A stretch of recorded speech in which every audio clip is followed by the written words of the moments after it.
Penyerahan sertifikat tanah pada warga Pentadio Barat ini diserahkan langsung oleh Bupati Gorontalo, di mana dalam penyerahan sertifikat tanah ini dihadiri Kepala BPN Kabupaten Gorontalo, Camat Telaga Biru, perwakilan Kapolsek Telaga Biru, perwakilan Dandim, serta para penerima sertifikat.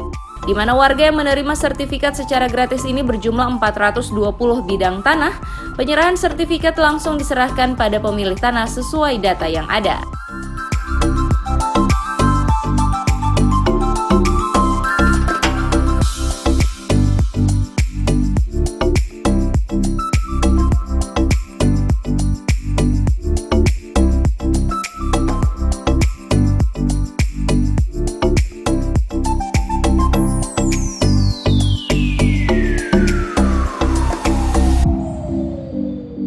Kepala BPN Kabupaten Gorontalo Muhammad Hasan Moko Ginta mengatakan penyerahan sertifikat ini merupakan tindak lanjut program tahun 2018, yakni program pendataan tanah sistem lengkap, di mana pihak BPN Kabupaten Gorontalo telah melakukan pengukuran tanah sebanyak 10.000 bidang tanah dan yang telah diterbitkan sebanyak 6.500 sertifikat tanah dan telah diserahkan pada masyarakat.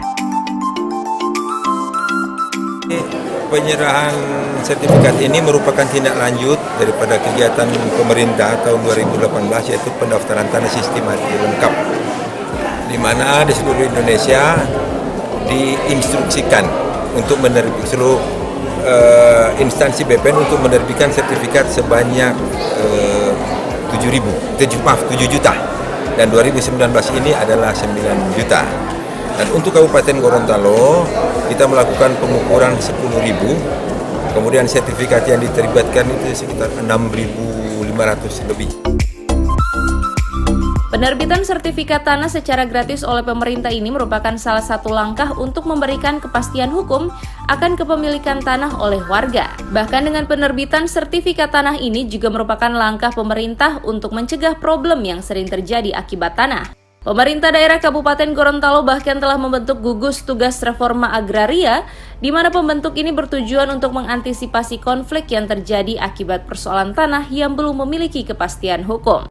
Hari ini dengan adanya kita menjadi provinsi, dengan hari ini menjadi ekonomi terus berkembang, tanah itu menjadi problem.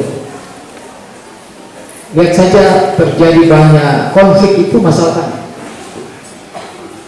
Nah, oleh karena itu, pemerintah daerah hari ini, bahkan baru 1 bulan yang lalu kami membentuk namanya gugus tugas reforma agraria, yang selama ini bicara tentang tanah itu ke Badan Pertanahan. Padahal kalau bicara tanah itu terkait dengan desa, terkait dengan camat, terkait dengan pertanian, terkait dengan peternakan, lingkungan, macam-macam. Pemberian sertifikat secara gratis pada masyarakat ini akan terus dilakukan oleh pemerintah, di mana di tahun 2020 ini rencananya Kabupaten Gorontalo mendapat jatah sebanyak 20.000 sertifikat yang akan diterbitkan. Di mana penerbitan sertifikat ini sendiri tentunya ada batasan. Sertifikat milik warga yang akan diterbitkan sesuai aturan tersebut hanya seluas 5 hektar. Penerbitan sertifikat ini sendiri tentunya tidak dipungut biaya sepeser pun. Tim Liputan Advertorial Mimosa TV.